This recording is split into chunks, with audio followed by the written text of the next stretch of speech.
Olá pessoal, meu nome é Roberto.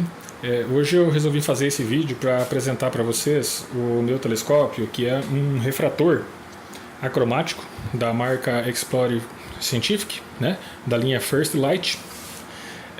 Por que eu resolvi fazer esse vídeo? Porque eu procurei vídeos sobre esse telescópio e reviews sobre esse telescópio e não encontrei. Então, às vezes alguém está interessado em ter uma forma de conhecer melhor esse aparelho antes de fazer a compra, né? Então, por isso que eu resolvi fazer esse vídeo aqui. Então, nesse vídeo eu vou falar um pouquinho sobre ele, um pouquinho sobre cada uma dos seus componentes, os seus prós, os seus contras, certo? Então, confiram aí.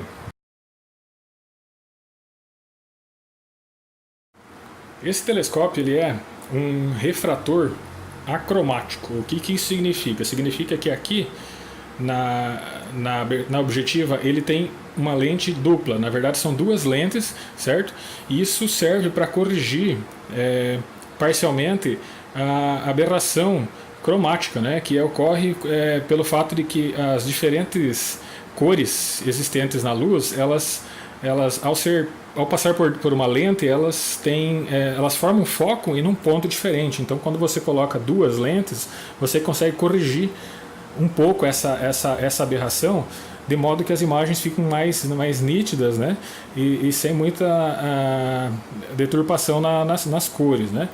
Esse telescópio também ele possui uma distância focal de 900 milímetros, certo? 900 milímetros a distância focal dele. A imagem entra, a luz entra aqui, e ela vai formar, o foco dela vai ser aqui embaixo, né? Aqui embaixo, e essa distância são 900 milímetros, o que faz com que esse telescópio aqui tenha uma relação focal entre a distância focal e a abertura de 11,25, né? Isso também contribui bastante para reduzir os efeitos dessa aberração cromática, certo?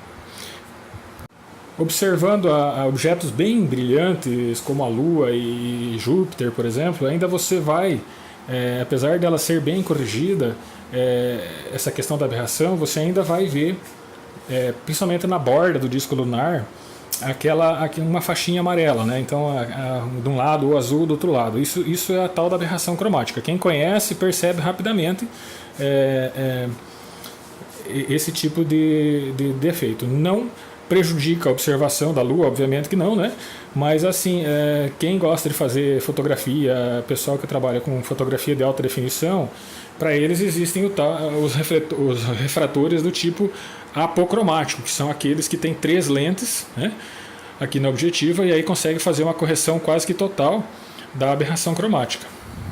Esse tubo óptico aqui, ele tem um peso de aproximadamente 2,4 kg, e ele é muito bem construído. Pela minha observação, assim, eu verifiquei que ele é um telescópio, um tubo bem rígido, bem firme, né?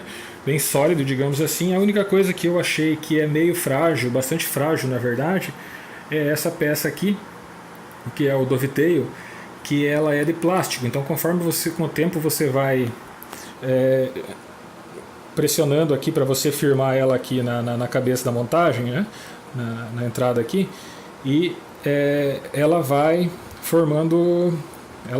deformando essa peça, certo? Então, até por isso eu tenho usado colocar sempre algum pedacinho de plástico ou de madeira onde o parafuso pega aqui, para evitar esse danificar essa peça. Certo que ela pode com certeza ser substituída, né?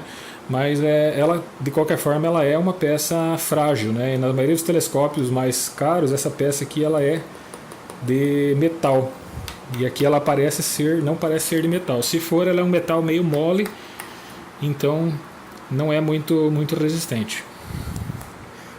Originalmente esse telescópio vem apenas com uma ocular, que é uma ocular do tipo Plössl, né? De 25 milímetros. É uma ocular razoavelmente boa. Na verdade, eu acho que menos do que a qualidade Plössl, eu acho, da construção da Plössl, eu acho que a gente deve evitar, né? Oculares, por exemplo, do tipo Huygens, ou o Kellner, ou Ramsden. Eu acho que essas a gente deve evitar. O mínimo que a gente tem que procurar num telescópio são oculares do tipo Plössl, que elas têm um campo de visão, elas são razoavelmente bem corrigidas, né? E elas têm um campo visual a aproximadamente 50 graus, um campo aparente. Então você consegue ver, além de você ver uma parte do céu maior, quando você olha por dentro, por meio dela, as imagens normalmente são menos distorcidas nesse tipo de construção aqui, né? Contudo, somente com essa ocular aqui você vai ficar muito limitado no uso desse telescópio. Você com certeza vai ter que comprar outras, se você não tem, né, vai ter que comprar outras oculares para utilizar com ele, porque com essa ocular aqui de 25 você vai ter um aumento de 36 vezes apenas, né? E até para a Lua você fica limitado para observar. Como esse telescópio aqui tem uma abertura de 80 milímetros, né? Um diâmetro de 80 milímetros, então em teoria você vai conseguir alcançar uma definição razoável de imagem até no máximo 160 vezes, certo? Então se você adquirir uma ocular de 6 milímetros, você já vai estar próximo do limite máximo teórico, né? Então talvez você poderia comprar aí mais, além dessa ocular de 25, né, uma sugestão, uma ocular de média, por exemplo, de 15 ou uma de 12, né? E uma Barlow, né, 2x, uma Barlow que multiplica por 2 a magnificação, para que você consiga tirar todo o proveito aí possível desse telescópio. Uma outra coisa que esse telescópio vem é um espelho diagonal, né? Que o espelho diagonal ele vai permitir você ter uma observação mais confortável no telescópio refrator, principalmente quando você estiver observando algum objeto muito próximo ao zênite, né, exatamente para cima, né? O que vai acontecer? Se você não tiver um espelho diagonal, você vai ficar numa posição, o telescópio vai ficar numa posição que praticamente você não consegue alcançar a ocular para observar, né? Esse espelho diagonal que vem nesse telescópio, ele é, na minha opinião, a parte mais de qualidade mais inferior do instrumento, né? De todo o instrumento. Essa parte cromadinha aqui, ela é plástico, tá? Não é metal, então ela desgasta à toa. Eu usei já um pouco e você pode observar que ela já está cheia de marcas dos parafusos de pressão, né? Esses parafusos de pressão aqui que seguram ele, né?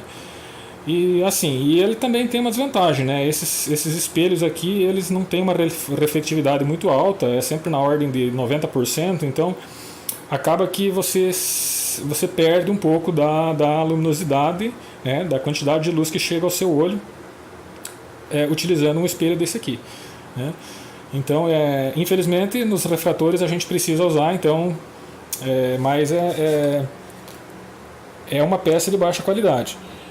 Claro, você sempre pode comprar outro modelo, né? Você pode comprar modelos mais caros e tal, mas o que vem com o telescópio eu acredito que poderia ser um pouquinho melhor.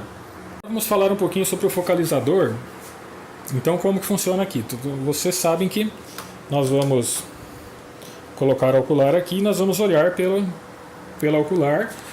E cada ocular tem uma posição aqui no focalizador que a gente vai obter o foco, certo? Esse telescópio, como ele tem uma distância focal longa, ele tem um focalizador que tem um comprimento grande também, né? Então você tem uma margem grande aqui para você encontrar o foco, né? Ele é um focalizador simples, ele não é um focalizador de dupla velocidade, tá? Mas ele me parece ser um focalizador bem resistente também. Ele é metal, né? Metal essa parte. E ele vem com esse parafuso aqui que ele serve para pressionar aqui o tubo cromado aqui do focalizador. Caso você resolva usar uma câmera pesada, mais pesada aqui na montagem, né? Quando você trava aqui, o focalizador não corre o risco de ele deslizar, né? Depois que você já definiu o foco, então você não corre o risco de deslizar. Mas mesmo ele estando totalmente solto aqui nesse parafuso, eu acho que ele ainda é um pouco duro para você mexer. Por que isso atrapalha um pouco? Porque quando você está trabalhando com bastante aumento, quando o focalizador é muito duro, você acaba tendo que fazer um pouco mais de força e aí acaba que gera uma vibração, né? E então fica praticamente impossível você não vibrar o tubo óptico no momento da focalização, sabe? Então é lógico, como ele é um focalizador de uma velocidade só, né? Um focalizador simples, você não vai poder exigir muito, mas a qualidade dele é razoável de acordo com a qualidade do telescópio. Também vem com uma buscadora do tipo Red Dot, né? Ele tem um vidrinho aqui, ela não aumenta, na verdade, ela mantém o tamanho normal da imagem, ela simplesmente aparece um ponto vermelho aqui, né? Então a gente olha nesse sentido aqui em relação ao objeto, logicamente após alinhar, né? A gente faz essa imagem aqui, né? Por dentro dela,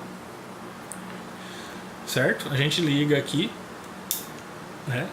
E ela vai aparecer, agora eu não consigo pegar o ponto certo, mas ela aparece uma luz vermelha lá, e aí você consegue alinhar ela, encontrar o objeto no céu. O que eu vou dizer sobre essa buscadora que vem aqui? Bom, primeiro, eu não conhecia, nunca havia trabalhado com essa buscadora, e a primeira vez que eu usei eu achei muito difícil de usar essa buscadora. Eu não conseguia, porque como ela não tem magnificação nenhuma, ela não aumenta, então a imagem, quando você olha por aqui, ela é muito escura. E ainda gerando o ponto vermelho lá no meio, ela se torna mais difícil de você observar o astro lá na frente, né? Mas assim, é que tem um segredo. Quando você vai usar esse tipo de buscadora, você tem que olhar com um olho por dentro dela, digamos aqui o olho direito por dentro dela, e o olho esquerdo tem que permanecer aberto. Então com o olho direito você vai olhar por aqui, e com o olho esquerdo você vai olhar fora dela. Aí você consegue, a partir do momento que você pega o jeito de fazer isso aí, você consegue fazer a localização bacana dos astros lá, né? Lógico, depois que você já fez o alinhamento dela. Em relação à qualidade dela, eu achei meio frágil demais. Ela é um plástico bem levinho, né? Ela, não que ser leve fosse um problema, mas ela tinha, parece, algumas folgas aqui nesses parafusos, de modo que ela não segurava o alinhamento, né? Você fazia o alinhamento e às vezes você, só de tocar nela involuntariamente com o rosto, ou né? Na hora de você observar por ela perdia o alinhamento. Então esses parafusos, esse parafuso aqui e esse parafuso aqui, eles não eram bem apertados e eles são parafusos de rosca infinita, então não tinha como eu apertar mais eles. Então eu acabei fazendo uma adaptação aqui, girando um fiozinho aqui no meio dessa rosca, né? E aqui também, no meio dessa rosca aqui, de modo que agora ela está bem firminha, então ele consigo fazer girar, né? Consigo fazer o alinhamento dela, né? Que o alinhamento dela é feito por esses dois botões, né? Esse botão aqui de baixo, né? Esse botão e um outro botãozinho que tem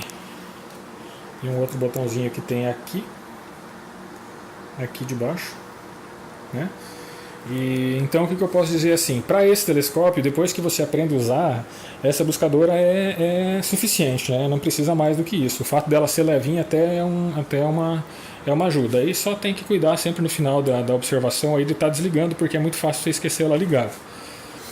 Isso aqui é um adaptador para que seja possível fazer fotografias pelo método afocal, utilizando o celular. Então como que funciona? Você retira a ocular, né? Encaixa a ocular aqui, né?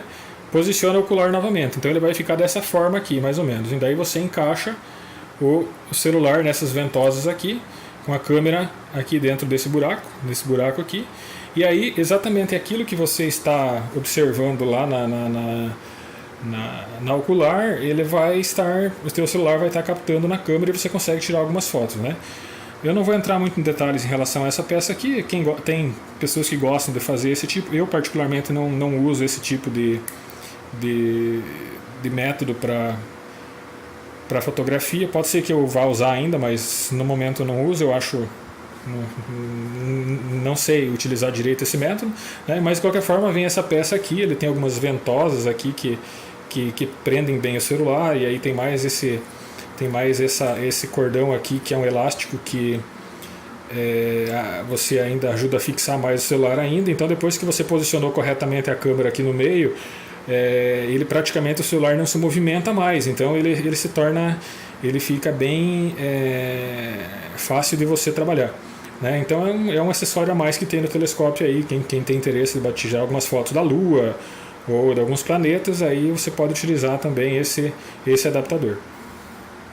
E essa aqui aí é a montagem que vem o telescópio, né? Ela é uma montagem que não é específica para esse modelo, ela é a Exus Nano, o nome da montagem, né, da Explorer Scientific. Ela equipa outros modelos de telescópios da mesma marca, né? Ela é uma montagem equatorial, tá? Então ela necessita ser alinhada com o eixo polar sempre que você vai iniciar o processo, a tua sessão de observação, né? Se você só vai observar visualmente, não tem necessidade de fazer um alinhamento muito preciso, né? Mas se você vai fazer astrofotografia, quanto melhor o alinhamento você fizer, melhor vai ser a qualidade do teu acompanhamento dos objetos, né?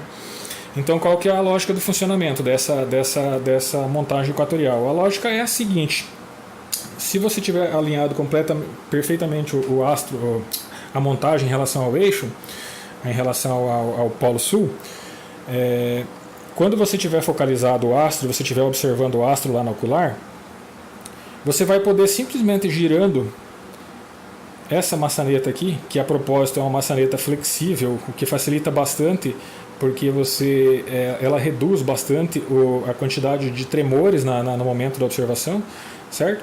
Então, simplesmente movimentando essa aqui, você vai conseguir fazer com que o teu astro permaneça sempre visível na ocular, sempre visível no teu campo de visão, certo? Sempre controlando apenas uma única digamos assim, num único sentido, não precisando fazer os ajustes nas duas, certo? Não sei se é porque ela é bem nova ainda, mas eu percebi que ela é uma montagem que ela é ainda bastante... ela parece que ela é meio travada, sabe? Quando ela vem, ela é meio dura. Ou não sei se o lubrificante que é usado é um lubrificante meio grosso, mas ela é uma montagem assim meio firme demais, né? Então, com o tempo, eu acredito que ela vai ficando mais... Mas isso é bacana também, ele mantém o telescópio bem firminho, dá até uma segurança maior pra gente. E esse telescópio aqui especificamente, como ele pesa só 2,4 kg, então ele é um telescópio relativamente leve para essa montagem, porque o fabricante diz que ela aguenta até 6,8 kg, né? Um telescópio de 6,8 kg, sem que comprometa o funcionamento das engrenagens, né? Porque se você colocar um telescópio muito pesado nela, ela vai aguentar, o tripé não vai cair e tal, só que vai começar a danificar aqui, provavelmente vai começar a danificar as engrenagens, os eixos, né? E você já não vai conseguir mais utilizar ela com o fim para o qual ela foi criada, né? E assim, ela é uma montagem que ela não tem muita regulagem de altura, então se você observar aqui, ela possui apenas aqui e aqui. Só que esse ponto aqui, ele não tem regulagem. Esse ponto aqui, ele não tem regulagem. Ele só é para prender a bandeja de porta-oculares aqui, né? Ele só vai ter uma regulagem aqui embaixo, né?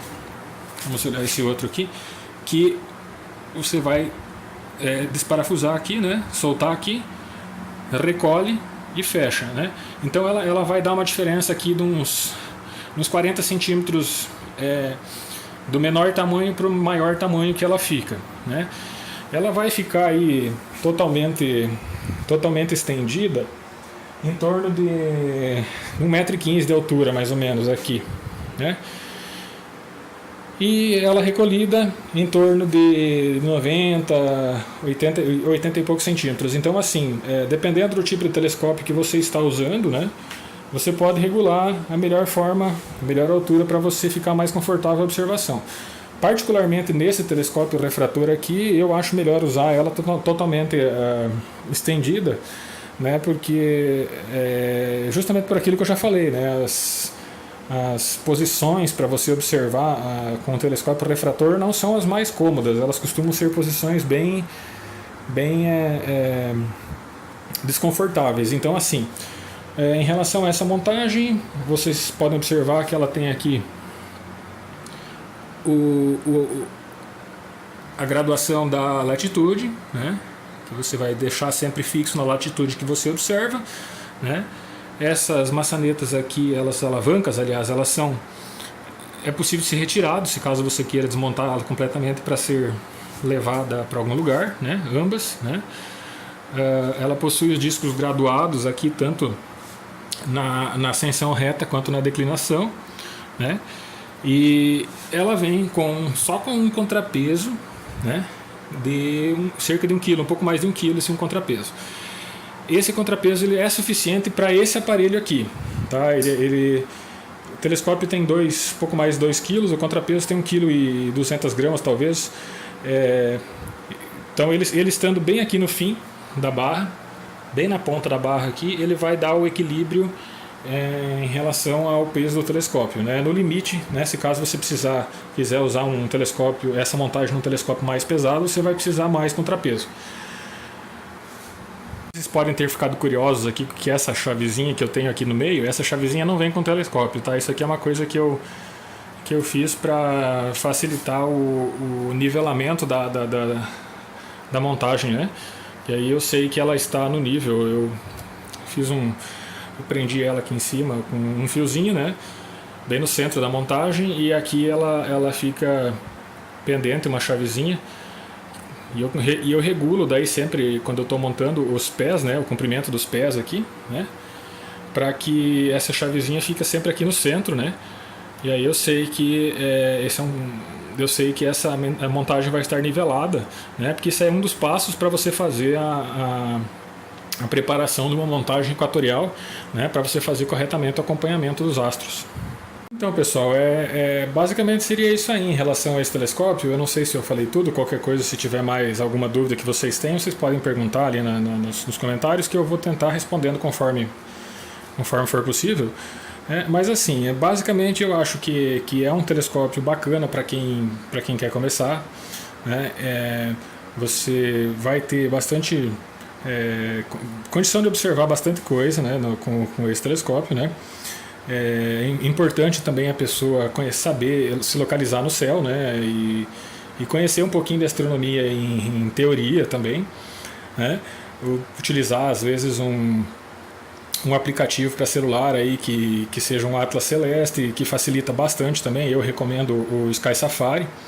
O Sky Safari é excelente para você fazer observações, porque além de facilitar a orientação para localizar os objetos no céu, ele tem muita informação sobre os objetos observados, então você faz uma observação mais contextualizada, né? Apesar de estar em inglês, mas não é um problema tão grande, né? A montagem é uma montagem bacana, leve, mas é bacana, é uma montagem que pode ser usada para outros telescópios, desde que seja comprado um contrapeso maior, né? Até um telescópio aí de uns 6 quilos, aí eu acho que ela vai aguentar apenas para observação visual tranquilamente. Para astrofotografia provavelmente não, porque aí você vai ter que acoplar mais coisas aí, e aí a vibração talvez já vai passar do limite aceitável, né? Mas assim, é um telescópio de entrada, é um telescópio para quem está começando, mas eu observei pelo menos que ele é bem melhor, a construção dele é bem melhor do que a maioria desses telescópios aí que a gente encontra, dessas marcas menos conhecidas, como Toya, Greika, né? Então esse da Explorer Scientific, eles tiveram cuidado apesar de ser um telescópio simples, foi um telescópio bem construidinho, sabe? Você percebe que há uma diferença de qualidade em relação a esses telescópios mais baratinhos, né? E assim, o que você vai conseguir observar com ele, né? Para a Lua ele é excelente, né? Você vai conseguir observar muito bem a Lua. Até na Lua é possível você até ultrapassar esse limite de 2 vezes a abertura, porque a Lua é um objeto muito brilhante, então você não vai perder a definição aí com 160, 180, 200 vezes, né? Aí você até consegue fazer algumas observações aí extrapolando um pouquinho desse limite de 160 vezes, né? Marte quando tiver na época correta, e Vênus, né? Então você consegue enxergar os anéis de Saturno, você consegue enxergar a faixa de Júpiter, tudo isso é normal. Em relação a objetos do céu profundo, ele não é um telescópio em que você deva esperar muito dele, né? O que você vai conseguir ver? Você vai conseguir enxergar bem, né, os principais aglomerados abertos, aí você vai as Pleiades, as Íades, aglomerado do Presépio, por exemplo, né? E você até consegue observar, dependendo do teu conhecimento do céu, né, aglomerados mais tênues, mas não é um telescópio cuja finalidade seja céu profundo, tá? Ele é um telescópio que, devido até a abertura ser pequena e a relação focal ser razoavelmente grande, então ele é um telescópio com bastante escuro. Então ele para objetos do céu profundo não é muito indicado, mas consegue observar, por exemplo, nebulosa de Órion, Eta Carina, né? Você vai conseguir observar razoavelmente bem. Uma coisa que eu tenho conseguido trabalhar bastante com esse telescópio aqui, eu gosto de fazer, é a observação de estrelas duplas, né? Então, estrelas duplas você consegue fazer aí uma observação bacana, que inclusive esse tipo de telescópio aqui eu acho que é um dos mais indicados aí de entrada para fazer esse tipo de observação, de resolução de estrelas duplas, certo? Então é isso, pessoal. Aí eu acho que, como eu disse, eu espero ter trazido aí algumas informações para vocês aí, né? Tentado mostrar assim, algumas coisas mais de perto, para vocês terem uma noção melhor de como que esse aparelho funciona, qual que é a qualidade dele, né? E eu estou aí disponível para questionamentos, caso vocês tenham algum questionamento aí, alguém que esteja interessado em comprar. Eu comprei aqui no Brasil, na loja telescopio.com.br, né? Telescópio com 2 L's, né? Eu não estou fazendo propaganda aqui porque não estou ganhando nada para isso, mas já que é um review, né? E a gente tem que falar tudo que é bom, tudo que é ruim. Então eu posso dizer assim que foi uma excelente, um lugar muito bom de você comprar. Acho que no Brasil, não sei se tem algum lugar melhor. Eu não encontrei, não conheço pelo menos, para você comprar telescópios aqui, porque é uma loja que só trabalha pelo que eu observei, só trabalha com produtos de marca, né, conhecida, e a pessoa lá, o Israel, que é o dono lá, é uma pessoa assim muito solícita, está sempre disponível tanto antes da compra quanto depois da compra também, e para prestar esclarecimentos. Então eu tenho que admitir que é altamente recomendável a compra de instrumentos nessa loja, e também principalmente pelo preço, né? Porque o preço deles aqui no Brasil, em relação às marcas e a qualidade dos produtos que eles trabalham, é imbatível. Então assim, é um telescópio bacana para quem quer começar. Não acredito que quem queira começar com um telescópio desse vai querer ficar apenas só nesse, depois provavelmente vai querer comprar um com maior abertura, né? E as observações que você vai fazer com ele, assim, também dependem muito da própria pessoa, né? Cada vez que eu utilizo, parece que eu enxergo mais coisas, porque conforme a gente vai ganhando experiência, a gente vai aprendendo a observar também. Então, muito da qualidade observacional está no observador, né? Então, tá aí essa análise que eu fiz para vocês aí. Se você gostou aí, aproveite e faça os questionamentos, que estou aqui à disposição para esclarecer.